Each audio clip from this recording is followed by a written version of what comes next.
और देखिए जब कंडेला चारों पट्टियां जब करती हैं तो भाई देखो फिर वो कहना है कि उनका फिर तो दूसरों की रूह कांपती हैं, फिर हल्के में नहीं लिया जाता। हमने एक ही बात कही थी, वही बात उस दिन कही थी और वही बात आज कह रहा हूँ। लाइन गढ़ने ना देने की जिम्मेवारी आपकी है, पहरा तो दीजिए आप और बाकी हम देख लेंगे। जिसमें हिम्मत होगी लाइन गाड़ के दिखा दें, आगे सारी चीज़ें हम देखेंगे। आप किसी बात से घबराने की ज़रूरत नहीं है, दिक्कत मत मानना कि आप लोग भी इतने चौकन्ने हो जाएं कि अब जैसे हम आज यहाँ इस लाइन का पहरा दे रहे हैं, हमें अब ये पहरा अपने गांव में भी देना पड़ेगा कि अब ये साजिश करके हमें फंसा ना सकें। इसी के लिए हम यहाँ से जेई साहब का हटवाना चाह रहे हैं उनको कि वो हटें यहाँ से, क्योंकि अगर वो रहेंगे कहीं ना कहीं चिसबंदी, कहीं ना कहीं आपस में खींचातानी होगी। तो कि परसों उम्मीद क्या, मुझे तो भरोसा है कि परसों शायद ये मामला हम चैप्टर ये ख़त्म कर देंगे और लोग अपना काम करेंगे और अधिकारी भी जाकर अपना। आज ही आपको जो ये विश्वास दे रहे हैं, अभी आपको आप सहमत हो इस बात से? ग्रामीण सहमत हो गया? अगर कोई बोलना चाहता है बोल सकता है अभी। सहमत हो ना परसों के लिए? क्योंकि हम लोग जब भी यहाँ पर कवर कर रहे हैं तो बहुत सारे बंदे हमें बोल रहे थे कि हाँ मनीष चौहान हमारी समस्या का हल कर सकते हैं, लेकिन जो दौर चल रहा है ना लखनऊ का, हमें तो पूछना पड़ता है भाई। किसी को कड़वे लग सकते हैं लेकिन हम लोग पूछेंगे। नहीं, ये लाइन जितनी भी हुई है, चाहे 70% हुई है, 50% हुई है, 40% हुई है, जितनी भी हुई है, ये उन्होंने षड्यंत्र के तहत विश्वास में रख के जनप्रतिनिधियों को, क्योंकि माननीय एमएलसी साहब की बहुत मजबूती से बात हुई है, तमाम लोग गवाह हैं। इनके सामने स्पीकर खोल के पापा ने डीएम साहब से वार्ता की, डीएम साहब ने आश्वस्त किया, एक्शन से बात हुई, एससी से बात हुई, सबसे बात हुई। उन्होंने कहा हम लाइन नहीं खींचेंगे। उसके 10-12 दिन के बाद जब हम सब लोग आश्वस्त हो गए कि शायद अब कुछ नहीं होगा, फिर अचानक से वो लेबर लेकर आते हैं और मेरे ख्याल से 50-60 लोगों की लेबर थी, 50-60 लोगों की लेबर थी और उन्होंने एक ही घंटे में जो काम किया है, जब तक हम लोगों को जानकारी नहीं मिल पाई तभी तक वो कर पाए। एमएलसी साहब के पास ये जा रहे हैं और ठोक के, मैं समझता हूँ कि शायद एक भी फ़ोन स्पीकर बंद करके नहीं किया होगा, स्पीकर खोल के, चाहे डीएम साहब से वार्ता की है तो वो भी स्पीकर खोल के। और मैं समझता हूँ शायद एक्शन साहब से जब बात की थी, रोहित तुम थे शायद वहाँ पर? नहीं रोहित नहीं सर, अच्छा नहीं घर नहीं, ये पार्टी कार्यालय में रोहित थे, आप भी थे। और जब भी मेरे ख्याल से एक्शन साहब को स्पीकर खोल के यहाँ तक भी कहा मंत्री जी ने कि या तो ये लाइन रुके, नहीं तो मैं आऊँ वहाँ मौके पे आके, मैं फिर खंबे पाड़ने पड़ेंगे मुझे। आज हम लोग उत्तर प्रदेश के कैराना में मौजूद, आपको पीछे दिख रहा होगा शेखुपुरा, कंडेला, हिंगोखेड़ी और जगनपुरा। देखिए बीजेपी का गढ़ कहे जाते हैं और आखिरकार ऐसी क्या मजबूरियां बनी, बीजेपी सरकार होते हुए, इनके मंत्री होते हुए 7 दिन का संघर्ष करना पड़ गया लाइन उतरवाने के लिए, और 7 दिन अब तक हो चुके हैं। इसके बाद क्या पता कितना संघर्ष और करना पड़ेगा। तो हमारे साथ यहाँ पर मनीष जी बैठे हुए हैं, इनसे एक आस जगी है, उम्मीद लगाई है ग्रामीणों ने कि आखिरकार ये कुछ ना कुछ सोल्यूशन निकाल लेंगे। लखनऊ भी गए थे, तमाम पूरी बातें आपके सामने होगी, आप अपनी राय रखना इसके ऊपर। नमस्कार जी। नमस्कार जी। चौहान साहब, ऐसा क्या हुआ एक लाइन के लिए ग्रामीण वालों को पूरी बरसात के अंदर यहाँ बैठना पड़ रहा है खेत के अंदर? देखिए अभी मैंने पूर्व में भी कहा है, तो दुर्भाग्य की बात है, तो दुर्भाग्य की बात कि इस तरह हम सब लोगों के होते हुए 6-7 दिन ये लंबा मामला खिंचा है।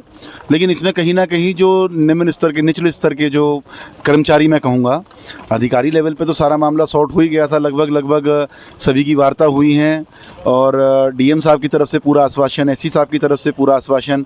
लेकिन पता नहीं नीचे के जो कर्मचारी लेवल के जो लोग हैं, उन्होंने अपने अधिकारियों को गुमराह करके किस तरीके से एक षड्यंत्र के तहत, शायद हो सकता है उनका मंसूबा क्षेत्र का माहौल ख़राब करना हो सकता है उनका टारगेट कुछ और रहा हो, उनके इरादे कुछ और हों, तो उन्होंने इस तरह का एक माहौल बनाने का यहाँ काम किया है जिसमें वो कामयाब नहीं हो पाएंगे। ग्रामीणों ने, मैं धन्यवाद देता हूँ, बधाई देता हूँ, क्योंकि संघर्ष करने से ही सफलता मिलती है। सभी लोगों ने अपना काम छोड़कर, एक तरफा पार्टीबाजी भुलाकर, सारा कुछ अपना, जो चाहे गांव के अंदर कितना भी मतभेद रहा हो, सारे को भुलाकर गांव के मान सम्मान की बात आई तो सभी लोग धरने पर एकत्रित होकर, सबने इकट्ठे होकर धरना देने का काम किया और लाइन को रोकने का काम किया। अब हम लोग भी कल लखनऊ से, रात ही मैं लखनऊ से पहुंचा हूं, थोड़ा सा हम लोग इसीलिए लेट भी हुए क्योंकि पिछले 4 दिन से 5 दिन से मैं भी और एमएलसी साहब भी लखनऊ में थे, लेकिन फ़ोन पर निरंतर बात हो रही थी, संपर्क में थे सभी लोगों के। और तमाम पार्टी के जो जिम्मेवार लोग हैं, चाहे चाचा जी अनिल जी बैठे हैं, चाहे और भी हमारे जनप्रतिनिधि यहाँ पर आए, निरंतर सब लोग सहयोग कर रहे थे और कोशिश कर रहे थे कि लोगों की जो सम्मान की बात आई है, वो सम्मान उनका बरकरार रहे, सम्मान खराब ना हो। हम लोगों ने भी लखनऊ से जहाँ से भी बात करानी थी वो सब बात हमने यहाँ पर मैसेज कराया है, ज़िले में बात हो गई है और हम लोगों को पूरा आश्वासन है कि ये लाइन यहाँ से हटेगी।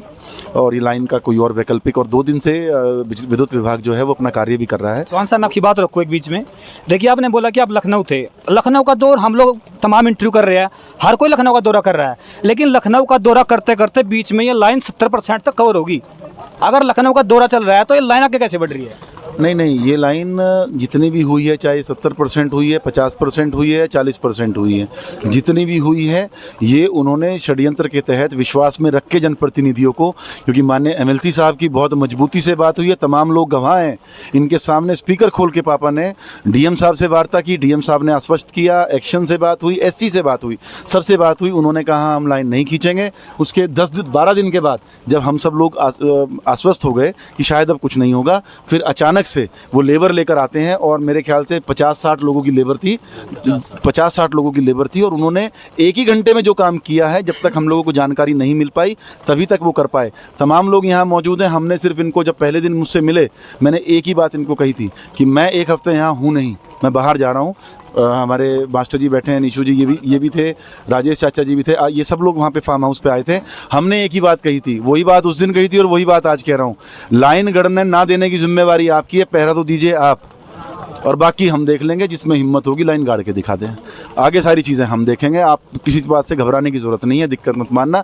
ये सब आश्वासन दिया गया था, लेकिन जो भी ये लाइन कितनी भी खिंची है, ये सब एक धोखे में रख के, विश्वास में रख के हम लोगों को, तब ये अचानक से षड्यंत्र के तहत उन लोगों ने किया, जिसकी वजह से धरना करना पड़ा। इसको आप धरना ना समझें, इसको हमारी पहरेदारी है। हम मजबूती से अपनी पहरेदारी दे रहे हैं कि कोई भी आके यहाँ पर लाइन खींचने की चेष्टा ना कर सके, इसलिए हम आपने अधिकारियों की बात की, अधिकारियों का तेवर भी हमने देखा, उसके बारे में क्या विचार रखते हो? जिस तरीके से आप देखिए, या तो अधिकारी रहे या फिर नेता बने, क्योंकि अधिकारी का होता है जनता की सेवा करने के लिए, लेकिन यहाँ पर जनता के सामने जो जिस तरीके की वीडियो सबके सामने आई है, और उसके बाद भी आप लोगों के पास भी पहुंची होगी, उसके बाद क्या एक्शन लिया जाना चाहिए नेताओं की तरफ से? मैंने, देखिए, जैसे ही मैंने वो वीडियो देखी, मेरी बात राकेश जी थे, उनसे बात हुई, चाचा जी से हमारी, निशु मास्टर जी से बात हुई। मैंने इनको तुरंत कहा आप एक एप्लीकेशन बनाइए, हम इन अधिकारियों के खिलाफ एप्लीकेशन देंगे। आपको कोई अधिकार नहीं, किसी मान सम्मान, आप नियम के विपरीत जाके आप किसी को निजी स्वार्थ के लिए, आप कोई सामूहिक काम होता, कोई सरकारी योजना होती, कोई ऐसा काम होता जिसके रुकावट से क्षेत्र को नुकसान होता, तो आपको अधिकार था लाइन खींचने का। आप एक व्यक्ति विशेष को लाभ देने के लिए आप इतने हज़ार लोगों को, इतने किसानों को आप कैसे परेशान कर सकते हैं? आपको कोई अधिकार नहीं बनता आप 4 गाँव के मान सम्मान से खेलें। आपका कोई अधिकार नहीं है आप लोगों को अपमानित करें। आपको अपनी भाषा पे संयम होना चाहिए, आपको अपने व्यवहार को अपना ठीक रखना चाहिए। आपको यहाँ पर अगर एक्शन बनाकर भेजा गया है, आपको SC बनाकर भेजा गया है, चाहे वो DM हैं चाहे SP हैं, आपको लोगों के लिए भेजा गया है, उनकी सुरक्षा के लिए भेजा गया है, उनकी सेवा के लिए भेजा गया है। आपका सेवा भाव होना चाहिए। जैसे ही वो वीडियो देखी मैंने तुरंत अपने लोगों से बात की, आते भी मैंने वही चर्चा की, और मैंने अब से पहले भी जो पत्रकार बंधु थे, मैंने उन लोगों से भी एक ही अपील की है, आपके माध्यम से अपील की, और आपके चैनल से भी कह रहा हूँ, या तो अधिकारी अपना व्यवहार सुधारें, नहीं तो कैसे सुधारा जाता है ये हमें पता है। अच्छा, मैं एक क्वेश्चन आपसे पूछूंगा। अभी देखिए, आमतौर पर बहुत सारे बंदे इस तरीके के क्वेश्चन से बचते हैं, लेकिन देखिए जो यहाँ पर मौजूदा विधायक है, जो यहाँ से सांसद है, यहाँ पर उनको पता है कि ज़्यादा दूर नहीं है और ग्रामीण कितने परेशान हैं। ऐसा माना जाता है कि जो जीत गया ना, उसके पास पूरे गांव गुआंढ की सभी की वोट आई मानी जाती है। तो उनके बारे में क्या बोलना चाहोगे? यहाँ पर नहीं पहुंचे, ना फ़ोन किया, ना मैसेज किया, ना कोई आना जाना, कोई कुछ नहीं है, उसके बारे में क्या बोलोगे? अब यार ये तो बड़ा उटपटांग सा सवाल पूछा है आपने। अब उनकी मानसिकता, हाँ। नहीं, अब उनकी मानसिकता मैं कैसे दर्शा सकता हूँ? वो तो आप छोड़ दीजिए ना, आप क्षेत्र में बता दीजिए। आप राजनीतिक हक से आप क्या मानते हो? क्योंकि अगर खुद नहीं आ सकते तो प्रतिनिधि है वो तो आ सकते हैं। देखिए, मैं आपको एक उदाहरण देता हूँ। याद होगा आप सभी को, गन्ना फैक्ट्री शामली में धरना चल रहा था, और लगभग परिस्थितियाँ जो थी वो हमारी सरकार के विपरीत थी। वहाँ पर पूरे भाषण होते थे तो 99% भाषण हम लोगों के विपरीत दिए जाते थे। मुझे पता लगा था तो मैं मौके पे गया, हमने जाके वहाँ पे अपनी बात रखी, सरकार का पक्ष रखा। देखिए, पक्ष हो विपक्ष हो, जब जनप्रतिनिधि आप हैं तो आपका एक दायित्व बनता है कि आपको किसी ने वोट किया है या नहीं किया है, आप उस विचारधारा से ताल्लुक़ रखते हैं नहीं रखते हैं, आपकी एक नैतिक जिम्मेवारी बन जाती है कि आपका पूरी विधानसभा, अगर आप MLA हैं तो पूरी विधानसभा, सांसद हैं तो पूरी लोकसभा में कहीं भी कोई घटना होती है, कोई भी पीड़ित है, चाहे वो किसी भी वर्ग का है, किसी विशेष का है, किसी भी पार्टी से संबंध रखता है, आपका एक नैतिक दायित्व बनता है कि आप जनप्रतिनिधि होने के नाते आपको उनका दुख दर्द साझा करना चाहिए। वो अब उनकी मानसिकता है कि वो क्यों नहीं आ पाए या क्यों नहीं आना चाहते। दरअसल क्या है, पदों की कदर उसे होती है जो संघर्ष करके पद लेता है। जिसको फ्री में मलाई चाटने को मिल जाए, जिसको बिना संघर्ष के पद प्राप्त हो जाएं, उसको पद की, उसको लोगों की, उनको कद्र नहीं होती। हमसे पूछिए ना, अब सब कहते हैं, और आप भी कई बार मुझसे आपने सवाल किया, पहले भी जब बैठते हैं आप पूछते हैं, कहते हैं कि आपको इतना लोगों की चिंता क्यों रहती है? भाई चिंता रहती है, 25 साल हो गए गोड्डे रगड़ते रगड़ते भाई। तो हम लोगों को ये चीज़ें ऐसे नहीं है कहीं से वैसे ही आ रही हैं। आप पूछिए, हम लोग अगर संघर्ष कर रहे हैं तो हमें लोगों की कदर भी होगी। कितने दिनों संघर्ष चलेगा ये वाला? ये वाला संघर्ष, दो दिन, ये 5 दिन, ये वाला सब लोग, हमारे जो जिम्मेवार लोग खड़े हैं, हमारे तमाम जनप्रतिनिधि साथी जो हैं, सभी लोगों ने तय किया है। परसों सुबह 11 बजे का समय रखा गया है। कल का रखते हैं हम लोग, लेकिन कल हमारे नवनियुक्त क्षेत्रीय अध्यक्ष आदरणीय नवाब सिंह नागर जी आ रहे हैं ज़िले में, तो उनका कार्यक्रम रहेगा, सब लोग वहाँ बिजी रहेंगे। तो परसों का सुबह 11 बजे का कार्यक्रम है, सभी लोग यहाँ पर, तो माननीय एमएलसी साहब भी आएंगे और चाचा जी हैं अनिल जी, सब लोग यहाँ पर रहेंगे। हम लोग ग्रामीण सभी जिम्मेवार यहाँ रहेंगे, अधिकारियों को बुलाया जाएगा और उम्मीद करते हैं कि परसों, उम्मीद क्या, मुझे तो भरोसा है कि परसों शायद ये मामला हम चैप्टर ये ख़त्म कर देंगे और लोग अपना काम करेंगे और अधिकारी भी जाकर अपना। आज आपको जो ये विश्वास दे रहे हैं, अभी आपको, आप सहमत हो इस बात से? ग्रामीण सहमत हो गया? अगर कोई बोलना चाहता है बोल सकता है अभी। सहमत हो ना परसों के लिए? क्योंकि हम लोग जब भी यहाँ पर कवर कर रहे हैं तो बहुत सारे बंदे हमें बोल रहे थे कि हाँ मनीष चौहान हमारी समस्या का हल कर सकते हैं, लेकिन जो दौर चल रहा है ना लखनऊ का, हमें तो पूछना पड़ता है भाई, किसी को कड़वे लग सकते हैं, लेकिन हम लोग पूछेंगे ये दौर कब तक चलता रहेगा और कब सोल्यूशन होगा इसका? देखो, मैं एक चीज़ बताता हूँ, ये खाली मनीष चौहान का मामला नहीं है, ये मामला सबका है। और निरंतर मैं बधाई देता हूँ अपने सारे जनप्रतिनिधियों को भी, जो निरंतर अपने अपने लेवल से, किसी का छोटा लेवल है उसने छोटे लेवल पे प्रयास किया, किसी का बड़ा लेवल है तो बड़े लेवल पे प्रयास किया, और जिसने कोई चाहे अपनी उपस्थिति से अपना प्रयास कर रहा है, ये सबकी ही एक सामूहिक मेहनत है।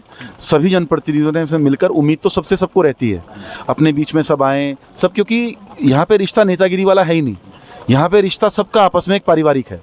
क्योंकि बहुत लंबे समय से गिने चुने परिवार हैं जो जनप्रतिनिधि हैं यहाँ पर, वही लोग निरंतर सेवा करना, इनकी आस्था हम में है, हमारी आस्था इनमें है। परिवार उम्मीद तो मुखिया से करेगा ना कि हम मुखिया घर का सोल्यूशन करेगा। हाँ, नहीं वो चीज़ है, और बराबर ये लोग सब बैठे हैं, प्रधान जी लोग बैठे हैं, सभी हमारे चाचा जी बैठे, सब लोग हैं, मास्टर जी बैठे हैं, सभी जो इसमें अगवानी में जो मुख्य भूमिका में हैं, सबको पता भी है कि निरंतर पहले दिन से माननीय एमएलसी साहब के पास ये जा रहे हैं।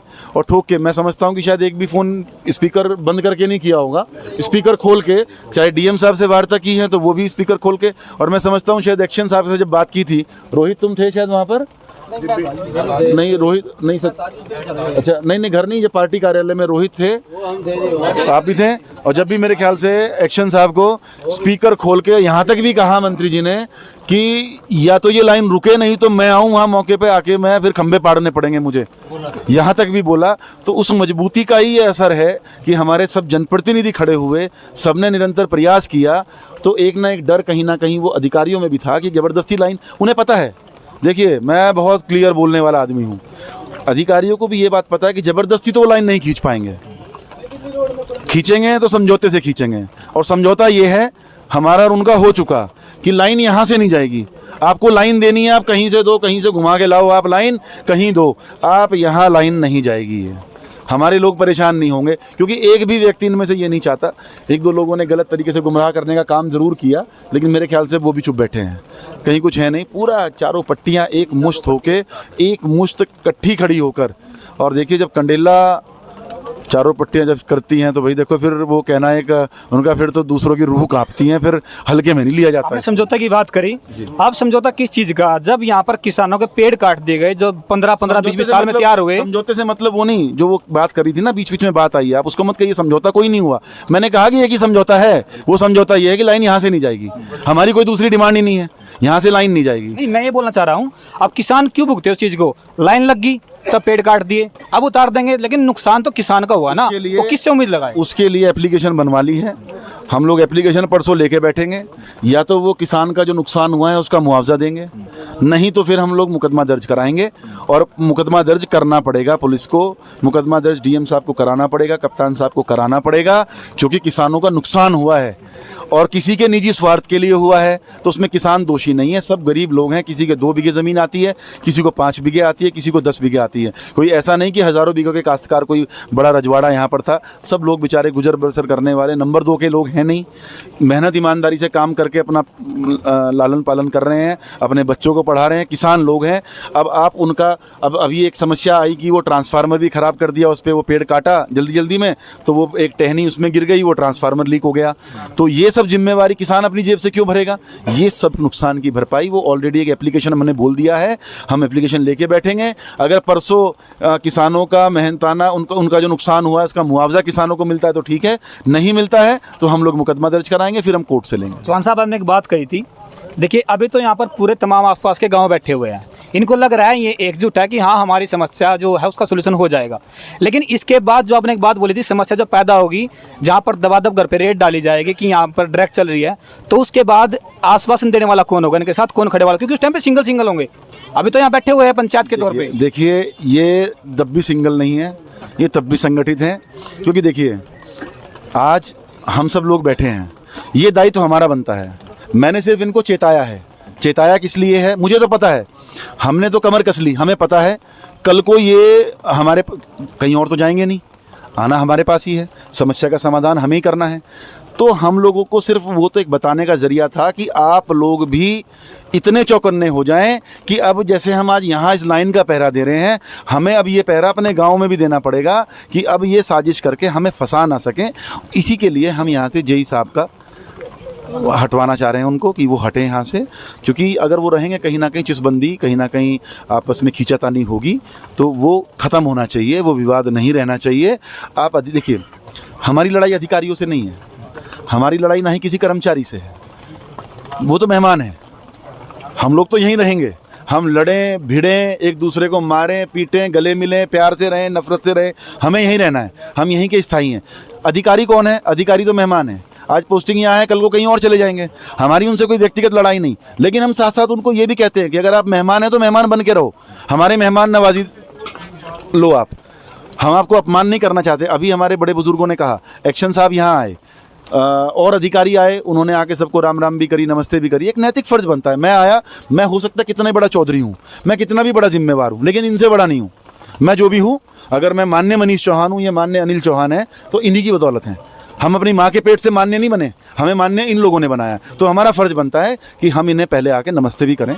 और ये संस्कार है हमारी भारतीय संस्कृति का कि हमें आके इनको नमस्ते करना चाहिए। अब वो आ रहे हैं, आके दादागिरी दिखा रहे हैं, गलत तरह का गलत व्यवहार कर रहे हैं, वही व्यवहार इन लोगों ने किया है। तो ये तो हमारी सभ्यता है, हमारा कल्चर है कि हम लोग जैसे को तैसा। आप मुझे प्यार से बात करेंगे, मैं 10 बार आपसे प्यार से बात करूंगा। आप ऐंठ दिखाएंगे, जो कुछ होंगे आप अपने घर के होंगे, मैं 50 बार ऐंठ दिखाऊंगा आपको। इतने दबे कुचले नहीं हैं, तो ये हमें ध्यान रखना चाहिए। और मैं तो आपके चैनल से पुनः सिर्फ एक ही निवेदन अपने अधिकारियों से करता हूँ। अक्सर शिकायतें आती हैं, बहुत सी वीडियोज़ लीक होती हैं, आती हैं सामने, देख के हमें बड़ी शर्मिंदगी लगती है कि क्या स्तर गिरा है। अब एक समय होता था अधिकारी, अभी मैं डीएम साहब के पास उस दिन गया था, कुछ लोग मिलने आए हुए थे, तो मैं देख रहा था कितनी शालीनता से डीएम साहब सबसे बात कर रहे थे। कप्तान साहब पूरे संतुष्ट करके बड़ी शालीनता से बात करते हैं। अरे आप उनसे बड़े अधिकारी थोड़ा नहीं हो, आप डीएम से या कलेक्टर से या पुलिस अधीक्षक से बड़े अधिकारी थोड़ा नहीं हो। आप वो इतनी शालीनता से बात कर रहे हो तो भाई तुम किस अहंकार में हो? आप लोगों को समस्या करा पाना, देखिए हम सबका समाधान नहीं करा सकते, लेकिन अपने व्यवहार से 50% हम समस्या खत्म कर सकते हैं। आप अगर हो सकता है एक्शन साहब का व्यवहार ठीक होता, शायद ये बीमारी परसों ही नहीं बढ़ जाती। अगर उनका व्यवहार ठीक होता तो उनको थोड़ा सा व्यवहार के लिए अपना ध्यान रखना चाहिए, थोड़ा तमीज़ से बात करनी चाहिए। देखिए हम ये जो बात आपके सामने रख रहे हैं ना, मैं आपको बताता हूँ, आज भी देहात के अंदर अगर आप जाओगे तो बहुत सारे घर ऐसे होंगे जहाँ पर इन्वर्टर नहीं होता, उनके बच्चे पढ़ते हैं, बेटियां पढ़ती हैं, लड़के पढ़ते हैं, लेकिन वो पढ़ेंगे कैसे? मेन बात ये है, अगर यहाँ से लाइट जाएगी तो लोड बढ़ेगा, पीछे यहाँ पर जो ट्रांसफार्मर है वो फूकेंगे, तो मेन दिक्कत इस बात के नाम की है। लेकिन परसों भी ये जो बात बोली, हम परसों फिर आएंगे, और जब तक इसका सोल्यूशन नहीं होता हम लगातार इस बात को उठाते रहेंगे और पूछते रहेंगे, क्योंकि हमारा काम पूछने का है, जवाब देने का काम नेताओं का है। जब तक सोल्यूशन नहीं उतारते रहेंगे, तो अगर किसी को क्वेश्चन हो ना तो कमेंट कर सकता है, बता सकता है। जल्द मिलेंगे, तब तक के लिए सभी को नमस्कार, जय हिंद, जय भारत।